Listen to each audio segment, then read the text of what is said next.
प्रथम सोमवारी निकल गई, द्वितीय सोमवारी निकल गई, तृतीय निकल गई, चतुर्थ आ गई। सोमवारियां निकलती चली गई। सावन का आखिरी सोमवार, सावन के सोमवार के दिन, श्रावण का आखिरी सोमवार हो, जो लोटा जल का लेकर जा रहे हो उसमें थोड़ा सा इत्र, अगर इत्र नहीं हो तो गुलाब की पंखड़ी नहीं हो तो कोई फूल की पत्ती उस जल में बाबा को समर्पित, इत्र हो तो ज्यादा अच्छा। आखिरी सोमवार को या सावन महीने का आखिरी दिन आप शिव को जब 2 लोटा जल चढ़ाएं तो उसमें इत्र का भाव रखकर, कामना कर कर, त्र्यंबकेश्वर बाबा का स्मरण कर कर और महामृत्युंजय मंत्र को जपते हुए। कौन सा मंत्र? ये वेद का बड़ा सुंदर मंत्र है, इसको चिल्लाकर नहीं बोला जाता, भीतर से बोलिए। एक महामृत्युंजय मंत्र का स्मरण करते हुए, और अगर महामृत्युंजय मंत्र याद नहीं हो तो पंचाक्षर मंत्र नमः शिवाय, पंचाक्षर का स्मरण नहीं रहे तो षडाक्षर ओम नमः शिवाय, षडाक्षर का स्मरण नहीं हो तो श्री शिवाय नमस्तुभ्यं मंत्र का स्मरण कर कर इत्र का जल शिव जी को समर्पित करो और बाबा से निवेदन करो कि 1 महीना तेरी कृपा से सावन के निकले, तूने जल चढ़वाया, बीच में कोई दिन छूट गया, कोई कारण आ गया, हम जल नहीं चढ़ा पाए।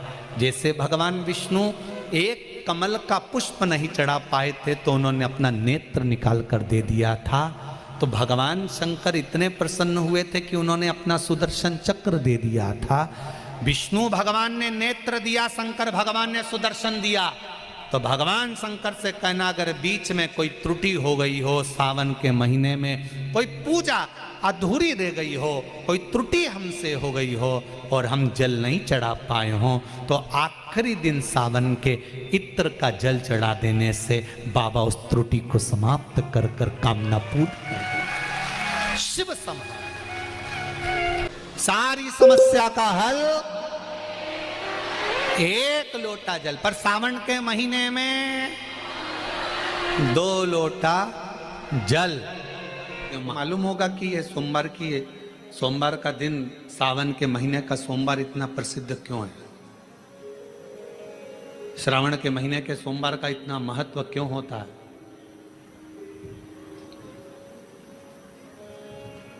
उसका एक कारण, सावन के सोमवार का इतना महत्व क्यों है? सारे सोमवार होते हैं, सारे श्रावण सोमवार का दिन होता है, सारे सोमवार मान्य होते हैं, पर सावन के सोमवार की इतनी महत्वता क्यों है? किस लिए? और शायद हमको लगता है कि जितने भी आस्था चैनल पर कथा सुन रहे हैं, जितने फेसबुक यूट्यूब पर कथा सुन रहे हैं, जितने आपने अपने मोबाइल पर सोशल मीडिया में कथा सुन रहे हैं, हमारे को लगता है कि उनको भी नहीं मालूम होगा कि सावन के सोमवार की इतनी महत्वता क्यों है। किस लिए? सावन के सोमवार की महत्वता इसलिए है कि भगवान देवाधिदेव महादेव का विवाह ख्याति देवी लक्ष्मी जी से करना चाहती थी, पर माता लक्ष्मी ने, भगवान शिव ने माता लक्ष्मी का चेहरा देखा, पढ़ लिया कि ये तो भगवान नारायण के स्नेह है, और भगवान नारायण लक्ष्मी जी से विवाह करना चाहते। और दोनों के विवाह की बात भगवान देवाधिदेव महादेव ने माता ख्याति देवी से कह दी कि इनका विवाह करो।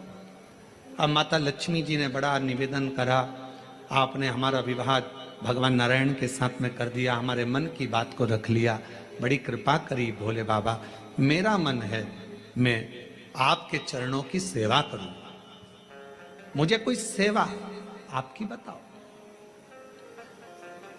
शिव मंदिर में कभी भी जाकर पंडित जी से मत पूछना कि यहाँ की कोई सेवा मुझे बताओ। भगवान के अन्य मंदिर होंगे तो वहां जाकर पूछना, देवी जी के मंदिर में यहाँ सेवा बताओ, राम जी के मंदिर में पूछना यहाँ सेवा बताओ, भगवान कृष्ण के मंदिर में पूछना हमारे लिए कोई सेवा बताओ, भगवान दत्त के मंदिर में पूछना हमारे लिए सेवा बताओ। सारे मंदिरों में जाकर कहना कि हमारे लिए सेवा बताओ, पर शिव जी के मंदिर में जाकर मत कहो कि हमारे लिए सेवा बताओ। वहां तो झाड़ू उठाओ, सेवा में लग जाओ। वहां तो निर्माल्य पड़ा है, उसको उठाओ, विसर्जन में ले जाओ। वहां पोछा उठाओ, पोछा लगाना प्रारंभ कर दो। शिव जी का श्रृंगार करना प्रारंभ कर दो, शिव जी का सुंदर स्नान कराना प्रारंभ कर दो। शिव मंदिर में सेवा पूछी नहीं जाती, सेवा करी जाती। शंकर के मंदिर में कहना ना पड़े कि तुम्हें यह करना। शिव मंदिर में जाकर कभी नहीं पूछना कि मुझे सेवा क्या करना। शिव मंदिर में तो जाकर सेवा का क्रम करो। अब लक्ष्मी जी पूछ रही हैं भोले बाबा से, आप मुझे बताओ, मैं आपकी सेवा में लगना चाहती हूं। शिव जी ने कहा कि मैं क्या सेवा बताऊं, आप जाओ भगवान नारायण की सेवा करो। पर लक्ष्मी जी ने सोचा कि देव अधिदेव महादेव मुझे सेवा नहीं बता रहे हैं। सावन का महीना था, सोमवार का दिन था।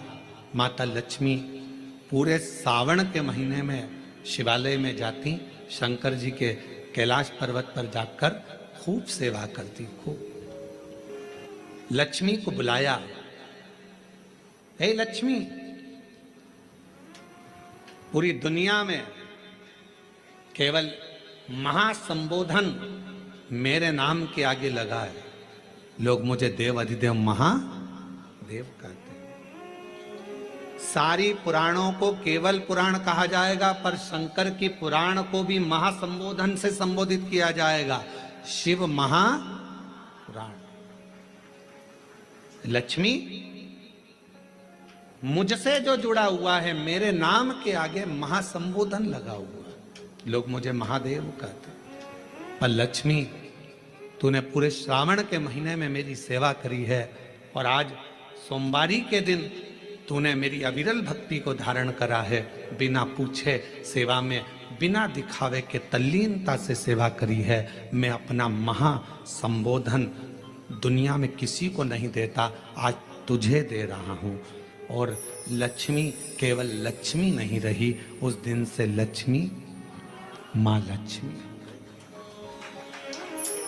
लक्ष्मी केवल लक्ष्मी नहीं रही, उस दिन लक्ष्मी महालक्ष्मी के संबोधन से प्रकट हुई। आज महासंबोधन लक्ष्मी जी को अगर किसी ने दिया तो भगवान देवाधिदेव महादेव ने दिया। और वह महासंबोधन कब मिला? सोमवार की इस श्रावण के सोमवारी के दिन, जो हम व्रत करते हैं, साधना करते हैं, उपास करते हैं, अर्चना करते हैं। पूरे वर्ष आप सोमवार का व्रत करते हैं कि नहीं करते वो पता नहीं, पर सावन के महीने में 4-5 जो भी सोमवार पड़ जाएं, अगर आपने व्रत कर लिया, व्रत को धारण कर लिया, या शिवालय के जाकर भगवान शंकर की आराधना कर ली, तो पूरे वर्ष के सोमवार का फल सावन के महीने के 5 या 4 सोमवार में प्राप्त हो गया। श्रावण के सोमवार की इतनी महत्वता है। सावन के सोमवार का महत्व क्या है, कोई आपसे पूछे तो आपको बताना चाहिए कि इस दिन लक्ष्मी को महालक्ष्मी कहा गया। शिव जी ने शिव के दरवाजे पर जाकर केवल आप सेवा करो, शिव के दरवाजे पर जाकर आप केवल जल अर्पित करो, शंकर जी की चौखट पर जाकर आप नमन करो, देवाधिदेव महादेव के शिवालय में जाकर प्रणाम करिए।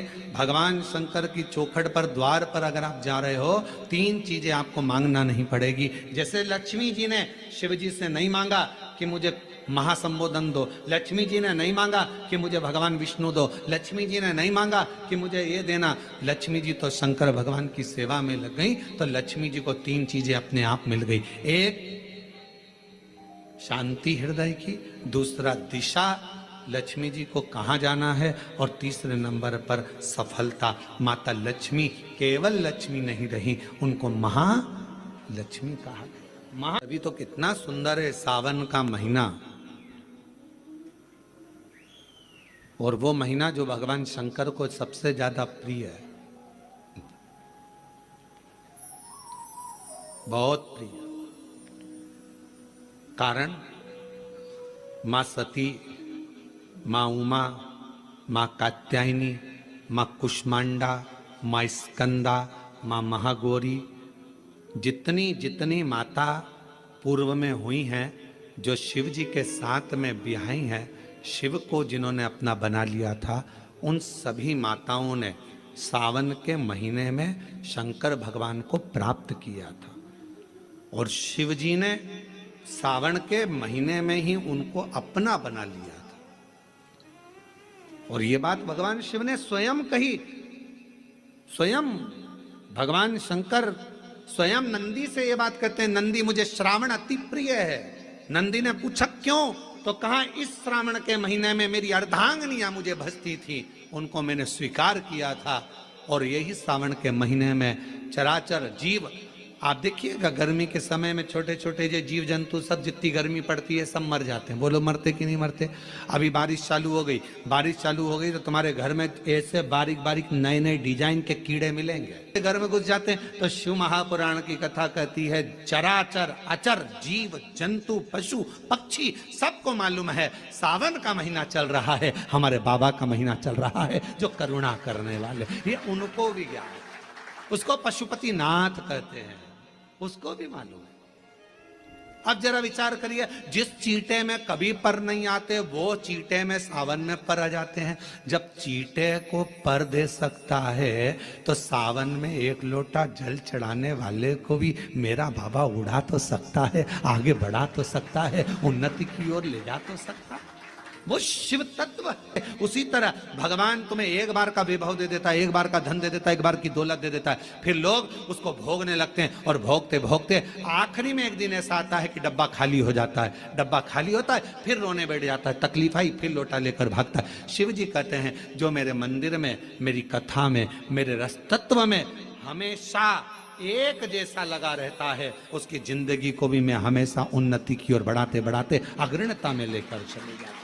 फिर उसको डाउन नहीं करने देता, उसको नीचे नहीं आने देता। जैसे श्रावण महीने में चढ़ाए गए कनेर के फूल, दुर्वा,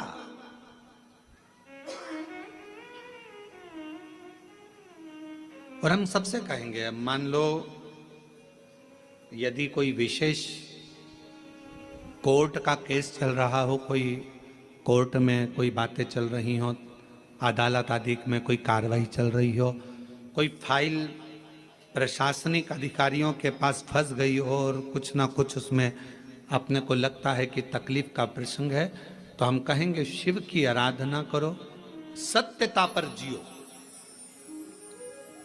और साथ में 5 दुर्वा, 1 कनेर का फूल पीला, 1 पीला कनेर, 5 दुर्वा, 5 बेलपत्र लेकर शिव जी के मंदिर में जाकर शिवलिंग पर समर्पित कर 2 लोटा जल सावन के महीने में उसी पर बेलपत्र कनेर के फूल पर चढ़ाइए।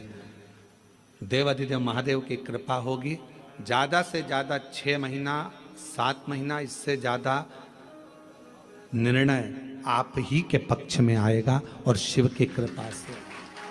और इसमें एक बात और स्मरण रखें, जैसे कोई की प्रॉपर्टी है, कोई की जमीन है, और वो जमीन तुम्हारी कोई ने कब्जा कर ली, या तुम्हारा नाम नहीं हो पाई, या कोई उसमें लफड़ा हो गया, या तकलीफ आ गई और पैसा उसमें अटक गया, उसके लिए भी कनेर का पुष्प श्रावण महीने के जितने सोमवार आते हैं, रविवारी, सोमवारी और भोमवारी, कौन कौन से बार हो गए? रविवार, सोमवार और मंगलवार, 3 बार। प्रथम दिवस में कनेर का 1 पुष्प लेना है, द्वितीय दिवस में कनेर के 5 पुष्प लेना है, और तृतीय दिवस में कनेर के 3 पुष्प लेना है। बेलपत्र एक साथ में लेकर शिव जी को रविवार के दिन भी समर्पित करें, सोमवार के दिन भी समर्पित करें, और मंगलवार को 3 कनेर के पुष्प के साथ बेलपत्र लेकर बाबा को समर्पित करिए। कितना भी अटकी हुई प्रॉपर्टी होगी, कह दिया उसने मैं तेरे नाम प्लाट नहीं कराऊंगा, और पैसा लेकर बैठ गया, या पैसा नहीं दे रहा है, या किसी भी रूप में वो अटका हुआ है, अगर सावन के 4 सोमवार पढ़े या 5 सोमवार पढ़े, आपने ये प्रत्येक सावन के सोमवार के पहले फिर से बोलो कौन सा बार? रविवार, सोमवार और मंगलवार। ये 3 बार का क्रम अगर प्रत्येक सोमवार के पहले और बाद में कर लिया तो आपको उसे प्रॉपर्टी उस व्यक्ति को तुम्हें देना ही पड़ेगी, छोड़ना ही पड़ेगी।